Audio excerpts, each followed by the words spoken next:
Le départ d'Ithaque. Dans le royaume d'Ithaque, un vent léger soufflait alors qu'Ulysse se préparait à partir pour la guerre de Troie. « Je dois défendre ma patrie », avait-il déclaré à sa femme Pénélope, qui le regardait avec inquiétude. « Promets-moi que tu reviendras, murmura-t-elle, les larmes aux yeux. »« Je ferai tout pour te retrouver », lui assura-t-il en la prenant dans ses bras. La guerre de Troie était inévitable, et Ulysse savait qu'il devait rassembler ses hommes. « Nous partirons à l'aube », annonça-t-il aux guerriers réunis dans la grande salle. « Nous combattrons pour notre honneur et celui de notre pays. » Les hommes levèrent leurs épées en signe d'approbation, prêts à suivre leur roi. Alors qu'Ulysse s'éloignait, il ressentait un mélange d'excitation et de peur. « Que m'attend-il au-delà de cette mer » pensa-t-il en observant l'horizon. « Je dois rester fort pour ma famille. » Pénélope, de son côté, priait les dieux pour la sécurité de son époux. « Que Poséidon veille sur lui » murmurait-elle dans le silence de la nuit. Les jours se transformèrent en semaines, et la guerre se prolongea. Ulysse se battit bravement, mais après 10 longues années de conflit, il était temps de rentrer chez lui. « Je reviendrai, ma chère Pénélope » murmura-t-il à lui-même, déterminé à retrouver sa vie. La guerre de Troie.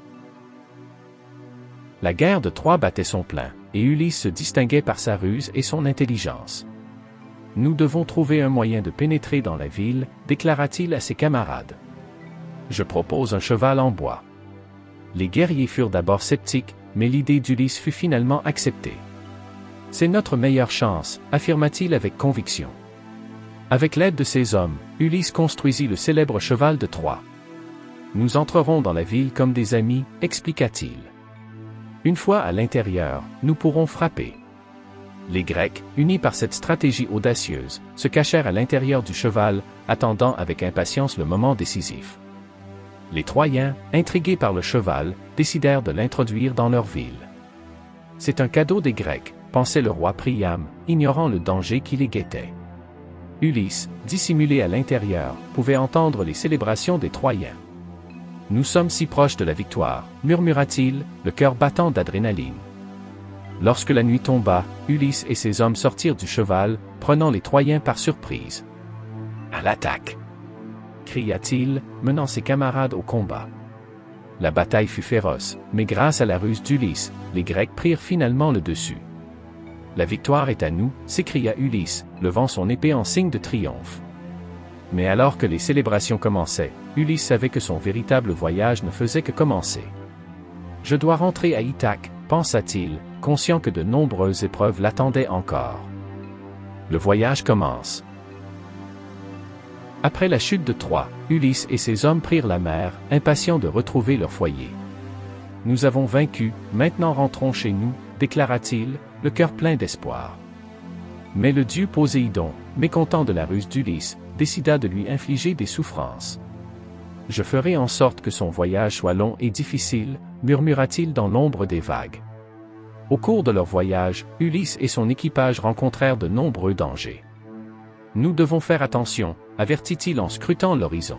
« Les tempêtes peuvent surgir à tout moment. » Mais ces hommes, fatigués et impatients, ne l'écoutaient pas toujours. « Nous avons besoin de repos » plaidèrent-ils, espérant trouver une terre accueillante. Un jour, Ulysse aperçut une île au loin. « Allons voir ce qui nous attend là-bas » proposa-t-il.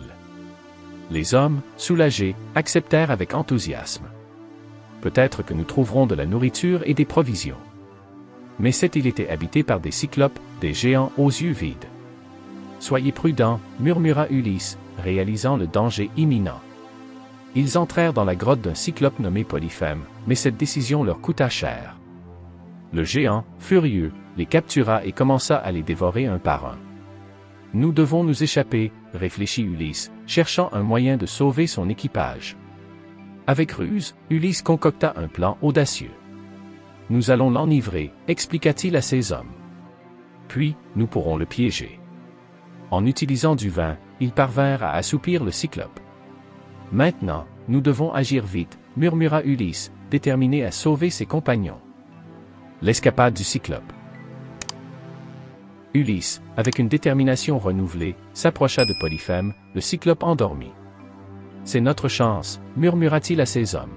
« Nous devons lui crever l'œil. » Armé d'une branche pointue, ils se glissèrent à côté du géant. Sur mon signal, chuchota Ulysse, le cœur battant.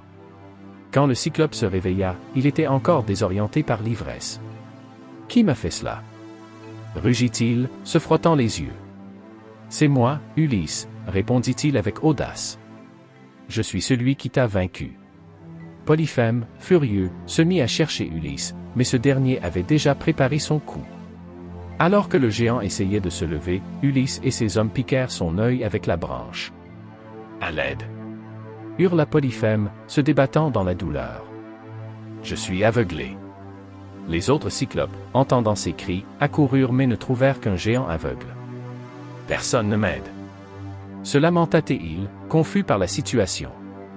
Profitant de la surprise, Ulysse et ses hommes s'échappèrent de la grotte, se glissant hors de portée. « Nous y sommes presque, » chuchota Ulysse, le cœur battant. Mais en quittant l'île, Polyphème, furieux, se mit à prier Poséidon. « Fais que cet homme souffre, » implora Théil, sachant que son vengeur arriverait. Ulysse, conscient du danger, se retourna pour faire un dernier geste, mais ce fut une grave erreur. « C'est moi, Ulysse, qui t'a vaincu !» cria-t-il, provoquant encore plus la colère du cyclope. Les épreuves de Circé.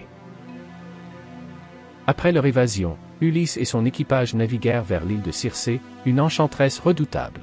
« Nous devons être prudents, » avertit Ulysse en approchant de la terre. Elle a le pouvoir de transformer les hommes en animaux. Toutefois, la fatigue et la faim poussèrent son équipage à accoster. Dès leur arrivée, Circé les accueillit avec des mets délicieux. « Bienvenue, chers amis, » dit-elle avec un sourire charmeur. « Reposez-vous et mangez. » Ulysse, méfiant, opta pour la prudence. « Ne mangez pas tout !» cria-t-il, mais certains de ses hommes, affamés, ne purent résister. Peu après, ils se transformèrent en porcs, grognant et se débattant. « Non !»« Qu'avez-vous fait ?» s'écria Ulysse, horrifié.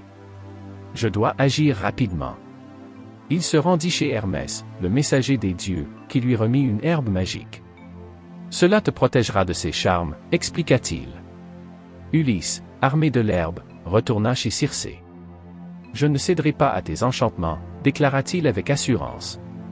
Circé, surprise par sa résistance, se rendit compte qu'Ulysse était un homme exceptionnel. « Tu es plus fort que je ne le pensais, » avoua-t-elle, impressionnée. Elle accepta de rendre à ses hommes leur forme humaine, et Ulysse, reconnaissant, se lia d'amitié avec elle. « Reste ici et profite de ma protection, » proposa Théel. Mais Ulysse, désireux de retrouver sa famille, refusa. « Je dois rentrer chez moi, » dit-il, le regard déterminé. La descente aux enfers. Ulysse, déterminé à rentrer chez lui, se souvint qu'il devait d'abord consulter l'âme du devin Tirésia pour obtenir des conseils. « Je dois descendre aux enfers, » annonça-t-il à ses hommes. « C'est la seule façon de connaître notre destin. » Ses compagnons, effrayés, hésitèrent. « Les enfers sont un lieu de mort, » murmura l'un d'eux. Mais Ulysse, résolu, entreprit le voyage.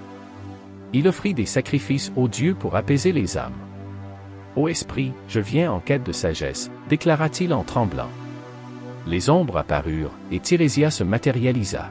« Ulysse, tu dois faire face à de nombreux dangers, » avertit-il. « Évite les bœufs du soleil, » conseilla le devin. « Si tu les touches, tu perdras tout. » Ulysse, notant chaque mot, s'interrogea sur son destin. « Je ferai tout pour protéger mon équipage, » affirma-t-il. « Je sais que je dois rentrer à Ithaque. » Les âmes des défunts se pressaient autour de lui, cherchant à se faire entendre. « Apporte-nous des offrandes, » suppliait-elle. Ulysse, touché par leur douleur, leur fit des promesses. « Je vous honorerai, » jura Théil, réalisant que chaque décision avait des conséquences. Après avoir reçu les conseils de Tirésia, Ulysse quitta les enfers, déterminé à poursuivre son voyage et à retrouver sa famille. « Je ne faillirai pas, » se promit-il, le cœur lourd mais déterminé. Les sirènes. De retour à la surface, Ulysse continua son voyage. Alors qu'il naviguait, il entendit un chant envoûtant. « Les sirènes, » murmura-t-il, réalisant le danger. Leur voix attire les marins vers leur perte. Il se souvint des conseils de Tirésia et s'inquiéta pour son équipage. « Je dois les protéger. » Obstruez vos oreilles avec de la cire, ordonna-t-il à ses hommes. Et moi, je serai attaché au mât. Ses compagnons acquiescèrent, et ils se préparèrent à affronter le danger. Nous ne céderons pas à leur charme, leur assura Ulysse, déterminé à ne pas échouer. Lorsque le navire s'approcha des sirènes, leurs voix mélodieuses résonnèrent autour d'eux. Ulysse, viens vers nous, chantait-elle. Nous avons honte à te montrer. Les marins, captivés, se mirent à s'agiter. Ne les écoutez pas, cria Ulysse, se battant contre ses propres désirs.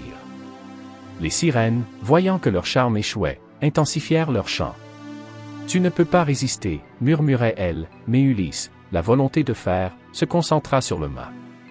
Attachez-moi plus fort, ordonna-t-il, sa voix résonnant au-dessus des chants. Finalement, le navire passa sans encombre, et les voix des sirènes s'estompèrent. Nous l'avons fait, soupira Ulysse, soulagé. Nous avons échappé à leur destin.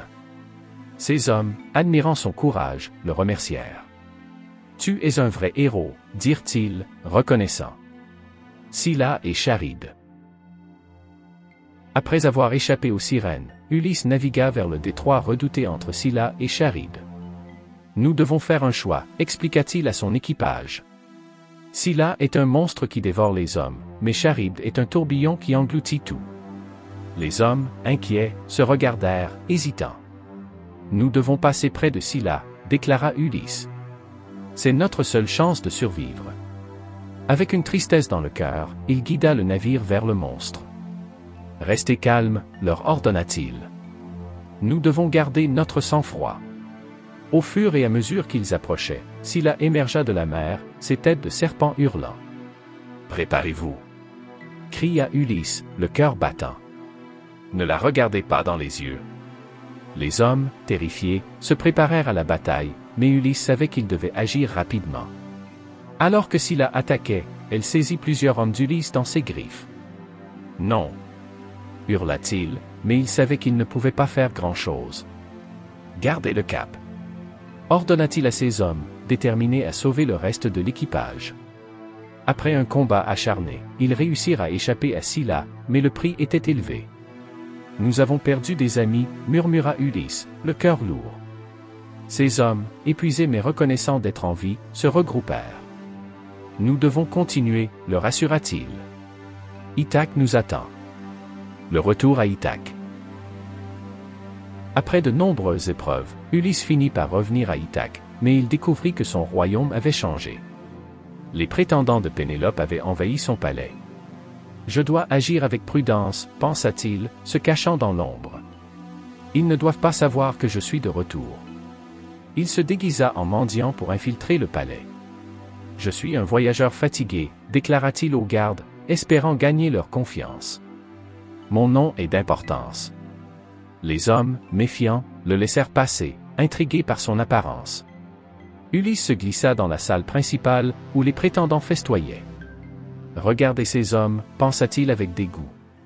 Ils se moquent de mon royaume. Pénélope, de son côté, ne perdait pas l'espoir. Mon mari reviendra, répétait-elle à voix basse, malgré les doutes croissants. Ulysse, la voyant, sentit son cœur se briser. Je dois la retrouver, murmura-t-il. Il se présenta à Pénélope, qui ne le reconnut pas immédiatement. Un mendiant, dis-tu, demanda-t-elle, son regard curieux. Que sais-tu de mon mari? Ulysse, utilisant son intelligence, lui raconta des histoires de leur passé. Il est fort et courageux, lui assura-t-il, espérant qu'elle comprendrait. Pénélope, touchée par ces mots, hésita. Si seulement tu savais, murmura-t-elle, se remémorant son époux. Ulysse, sachant que le moment était venu de révéler sa véritable identité, se prépara à affronter les prétendants. La vengeance d'Ulysse. Ulysse, maintenant déterminé à reprendre son royaume, révéla son identité aux prétendants.